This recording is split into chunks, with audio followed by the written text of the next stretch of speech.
Good.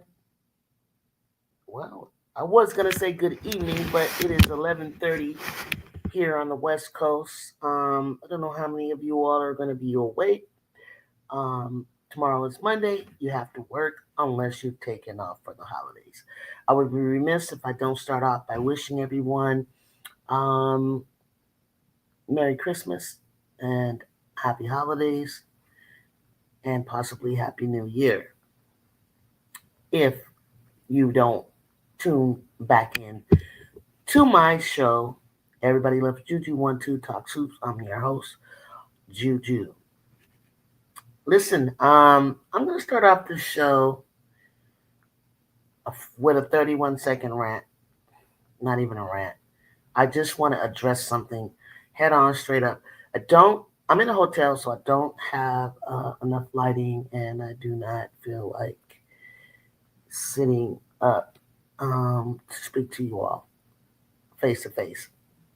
If I have some viewers and some regulars that come into the chat and they wanna discuss anything, I may sit up and come on live. But first, here's the thing that I want to address. The title said Coach Gottlieb can't coach elite recruits to a title. There's a narrative floating around, and people are starting to parrot one another and echo these sentiments. Now, I understand all coaches are, fair game for criticism, critiquing. Um, all coaches get it. Every coach, I don't care who you are, from Gino, Moki, Don, Vic Safer, every coach, Corey Close, everyone. But you know what bothers me is when people take the lazy approach to speaking on a team and they don't have all the facts. I heard someone today that I respect and I've been enjoying listening to until they came on to um, quickly on the Instagram and spewed some details that weren't quite accurate. For one, saying that USC Coach Lindsey Gottlieb has had three number one recruits 3 years in a row. Wrong.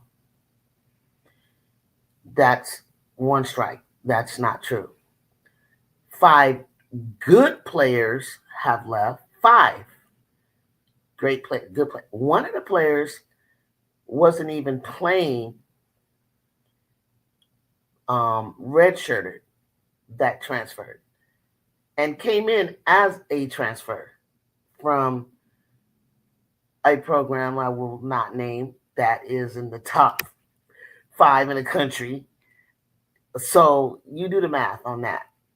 The other had medical issues that derailed their career that was out of their control and felt that they would probably fare playing somewhere else.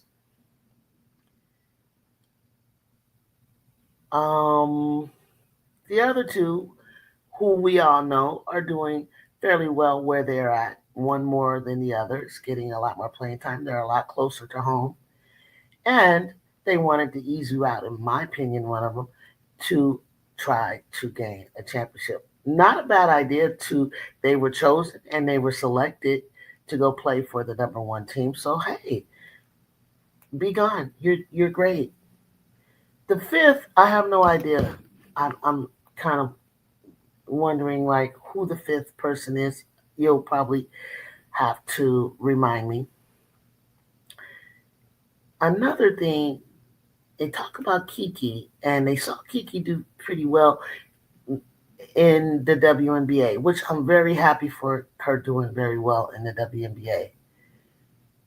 But I don't think she would have done as well in the WNBA had not Coach Gottlieb gotten her out of the rigid mindset of a system that she came from. They said that she's done better everywhere but at USC. I tend to disagree with that because I guarantee you didn't watch a damn game from the Pac-12 when Kiki played. Kiki was in and out, in and out, in and out, in and out. That's how Coach Vanderveer played her. She had a certain role and she was in a certain space. She wouldn't take threes. She didn't take long twos. She didn't do some of the things that Coach Gottlieb put her into an uncomfortable situation to prepare her for the WNBA. And after a few months of only being with the Trojans, you're not there a year with the Trojans. You put it all together when you got to the WNBA. And you had a really good wing player, Sonia Citron, that had to explain to you that when she's doubled, I heard her talk about this, that Kiki, you have to roll. Juju and Sonia Citron are two different players. You're talking about a 19-year-old who doesn't need to do the two-man game. Just because you all wanted to see a two-man game between Juju Watkins and Kiki, that is not the USC system. You don't have, you don't see, you don't. I don't hear you guys saying Sarah Williams needs to do a two-man game with Sarah Strong, or AZ needs to do a two-man game with Sarah Williams in order for Sarah Williams over at UConn to be. See, that's the thing.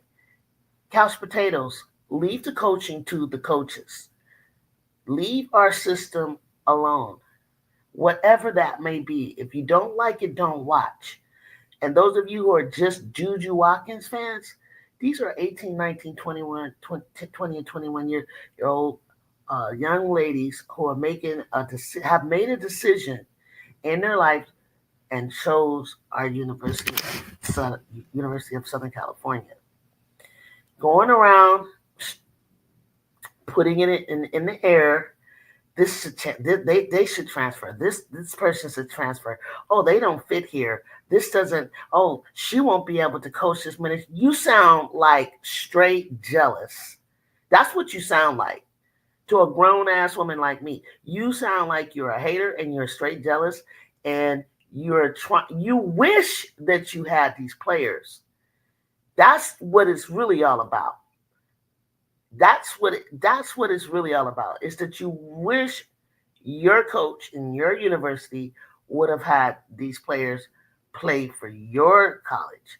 That's what you're hoping, that they would catch your channel, which they don't even know who you are. They don't listen or watch anything that you're saying. They don't know who you are. So whatever you're trying to do or whatever you're trying to manifest in the air, just stop it, because they don't know who you are. My rebuttal, I'm going to come with some facts. Coach Gottlieb, she's already coached USC to historic results fast. In 4 seasons at USC, Gottlieb is credited with a 93-36 record. In 2023-24, USC went 29-6 and reached the program's first Elite Eight in 30 years. She got here. She just got here in 4 years. It took Geno 9 to get back to getting his 12th win, which I will tell you to your face, he wouldn't have had pre-Juju's injury. I guarantee they wouldn't have made it. Okay? Secondly, it took 9 years for South Carolina to be as dominant as they are. Okay? Let's get back on track. USC followed that with another Elite Eight run, even after losing Juju Watkins to injury during the tournament stretch. Number 2, not a great coach. Doesn't match her actual coaching resume. Doesn't quite meet her coaching resume. Sports Reference lists her major school career record, 335 wins to 167 at .667 across USB, where she coached at University of Santa Barbara, Cal Berkeley, and USC. So across the board, she was 66.7. And I remember I had looked at this about a year ago and it was at 72. And I can't remember at what point it was, but it was at 72%. And obviously, this is a rebuild year. This is a building year. So we've encountered some losses, right? But I'll take it against top five teams and Notre Dame. So she's led teams to the Final Four, Cal, Berkeley in 2013. And I was watching Cal Berkeley because I am from the Bay Area. So I was intrigued by Berkeley going as far as they did. And they won Major League Hardware, conference titles, awards, and part of her documented profile. Elite, number three, elite recruits keep choosing her and recruiting rankings back it up. Elite recruits keep choosing her. I remember going on a show talking with some fellas, and they wanted to say, "Well, why does that make her a good coach?" Well, God damn it, because obviously elite recruits keep choosing her. That all goes in. You can't move the goalpost. I'm talking about X's and O's. You didn't start off saying X's and O's. All of this goes into being what a coach does and what makes a coach a good coach. Because you could be straight good at X's and O's, but nobody like your ass and nobody want to play for you. So, or you don't. We have someone right now. I'm not even going to name a name who's selected to lead the country into the Olympics and has to be kind of great at X's and O's, but where's the relationship? Where's the connection? Why are people leaving? Why are you not all over? Okay, going back to what I was talking about. Juju Watkins was the number one overall recruit in the class of 2023, and she chose USC, instantly boosting the class and validating the program's direction. ESPN's 2024 recruiting class rankings had USC at number one, headlined by Kennedy Smith, the number six in the nation recruit. That was in 2024. USC's own bio for Jazzy Davidson states that she was ranked number one in ESPN's 2025 class. You know all about that. And then we round up with USC landing Sanaya Hall, widely described as the top-ranked 2026 recruit committing to USC. So people continue to say she can't coach recruits to a championship. So here's the thing. She's 93 and 36 in 4 years. She's 29 and 6, first Elite 8 in 30 years for USC. Back-to-back Elite 8 performances, including one without the Juju Watkins. I'm gonna make a point very clear. Only one team wins the title each year. No ring does not equal you can't coach. Injuries, matchups, bracket luck matters, and USC still made deep runs even though they faced adversity. We still made deep runs. If I'm not mistaken, Notre Dame had about four seniors, right? Three that made what? Three that were uh wait, we had Sonia Citron, Maddie Westfall, and Latu King made it to the WNBA. Played, uh, still playing in the WNBA. Maybe not King. She was let go, brought back, going through that type of thing. Olivia Miles was headed to being the number two in the draft. So that's four. Hannah Hidalgo's like runner up to Juju Watkins as freshman of the year, and possible, and yeah, and as far as national player of the year, she probably won some hardware herself, right? Half that team left, and half that team um, moved on into the WNBA. But you don't talk about Nell Ivy, do you? You don't talk about that, huh? You don't talk about that. You don't talk about that, coach. You continue giving grace. But that's crazy to me. So my question for you all is if she can't coach, why do the best keep signing? Why do the best keep signing if she can't coach? Juju Watkins, number one in 2023. USC number one class in 2024. Jackie Davidson, ESPN number one in 2025. Sanaya Hall commits in 2026. Great coaching is trajectory plus development plus wins under pressure. USC's trajectory under Gottlieb is undeniable, and the recruits themselves are voting with their feet. And they're showing up to our door in Southern California, whether you like it or you don't. It is what it is. Lay to rest your tired narratives and your little whatever you're trying to do out there with putting negative energy our way. We're not bothering you. We're not bothering you. We're enjoying watching the build, watching the trajectory, watching the development, which is what every championship team has had to go through. Okay? It's slowly putting, it's not an overnight thing, okay, to build a championship. And remember, only one person can get a ring. So if you don't get a ring, so that means not that everybody is not good, according to your theory, according to your logic, according to your thoughts. So just because we come together next year with the group that we're going to have, whether more come in or some leave or whatever the case may be, we have two seniors, whatever that might look like for us, it is what it is. Okay, our players are still in touch with the players that are left. They still they even, I'm not even gonna tell you because you're not in the family. They are in touch. They're still friends. It's no beef. It's no hate. It's silly people watching from the outside, never seen a game in person. Never. You just watch it and you come up with your silly conclusion. You don't even know these ladies. You don't even know our program. You don't even know the coach.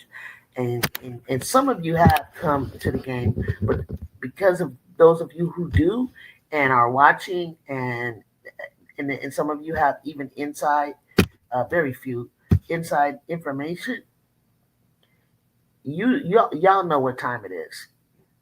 So continue to with your lazy takes and your lazy journalism and your lazy critiques and your non-research data having asses. Continue to do what you're doing, but you know what? I won't be watching and I won't be listening because it's tired. It's tired. Just sit back, watch, enjoy, pay attention. Because at the end of the day, if they come together and the chemistry and the gel and everything aligns and whatever's meant to be is meant to be and they win a championship next year, then what are you gonna say? You're still gonna hold your thoughts and your belief because for whatever reason this this coach is not for your liking. You're not privy. You want to know what she says behind closed doors. You want to know what she's doing in the huddle. You want to understand the logic behind the decisions that are made when she makes them. You want to know. You want to know the business instead of just sitting back and enjoying the game. That's what you want. You feel like you're entitled to information that you're just not. Okay, so that's all I wanted to come and say. I enjoyed the game tonight. It was a gritty one that came from behind. Jazzy had a team, I think a personal best of 24 points for rebounds tonight. Um, all of them, all of them, all of them were really were playing their hearts out before the holidays. They're tired. They finished. They finished their finals. They've had a nice non-conference season. They will be playing on the 29th of December. They will be traveling to Nebraska, so they're going to enjoy some time with their families, get healed up, get some rest. and then take a trip to Nebraska. Then we'll be back at the Galen Center on January 6th to play the University of Oregon Ducks. And at that point, I'll be at that game coming back to report to any of you. Any of you that have heard anything I've said and you would like to make a comment, feel free to do so on Twitter, come through on YouTube. I look at the comments afterward. I would love to come back and address even more live. But I know you all are busy this week. My AP top 25 will have to wait. I won't be able to do this tomorrow. I'll be traveling. Other than that, if I don't hear from any of you prior to the 25th of December, I want to wish you all a Merry Christmas. Um, and I will talk to you soon. Peace and blessings. I'm out.